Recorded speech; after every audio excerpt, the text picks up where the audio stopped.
ওকে, এই তাহলে পারুল, মামা আর রায়নের মাঝের পথের কাঁটা।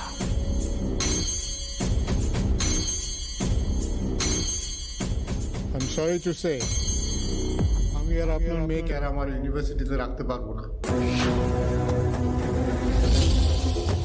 আপনি জানেন, আপনার মেয়ে শুরুর দিন থেকে পড়াশোনা লাটে তুলে ওই পারুলের পেছনে পড়ে আছে, আর কয়েকজন একই গোত্রের বন্ধু বান্ধব জুটিয়েছে, আর জুটিয়ে পারুলের ওপর একের পর এক ব্লেম চাপানোর চেষ্টা করছে। বাড়তে বাড়তে আপনার মেয়ে আজ এমন একটা ঘৃণ্য অপরাধ করেছে যার কোনো ক্ষমা নেই। পারুল যদি প্রমাণ জোগাড় করতে না পারত, তাহলে আপনার মেয়ের এই অপরাধের জন্য পারুলের শুধু ক্যারিয়ারই নয়, ওর জীবনটাই পুরো নষ্ট হয়ে যেত। ওর ওপর পুলিশ কেস হলে তো ও জেল পর্যন্ত হতে পারত।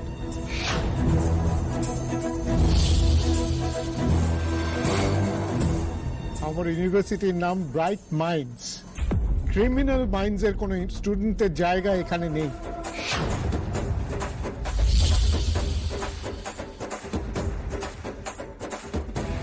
শুন রে তীরপিণ্ডে, ভালো করে কথাগুলো শোন। এই সব কটা কথা না তোর লিগেও খাটে। তুইও তো সিরিঙ্গের চেয়ে কিছু কম যাস না।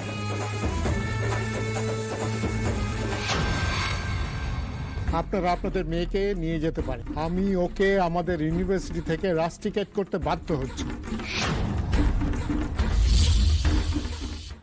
প্লিজ স্যার, এরকম একটা ড্রাস্টিক স্টেপ নেওয়ার আগে শিরিনকে একটা শেষ সুযোগ দিন স্যার। দেখুন, ও ইউনিভার্সিটিতে এতদিন কি কি করেছে এগুলো আমাদের কিছু জানা নেই। আমি আপনাকে কথা দিচ্ছি, মানে আমরা আপনাকে কথা দিচ্ছি যে ভবিষ্যতে এরকম কিছু ও আর করবে না। প্লিজ ওকে একটা সুযোগ দিন। দেখুন স্যার, তা না হলে ওর ক্যারিয়ারটা শেষ হয়ে যাবে। হ্যাঁ স্যার, আপনি এভাবে ডাইরেক্টলি রাস্টিকেট করে দিবেন নাই। আমি চাই নাই যে কারোর কেরিয়ার এভাবে লস্ট হয়ে যাক। এটা সিরিন চাইতে পারে, কিন্তু আমি অমন মানুষ লই স্যার।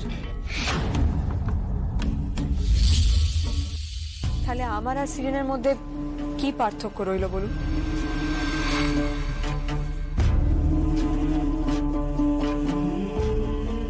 ও আমার যত বড়ই ক্ষতি করুক না কেন, আমি ওর এত বড় ক্ষতি করতে পারবো না স্যার।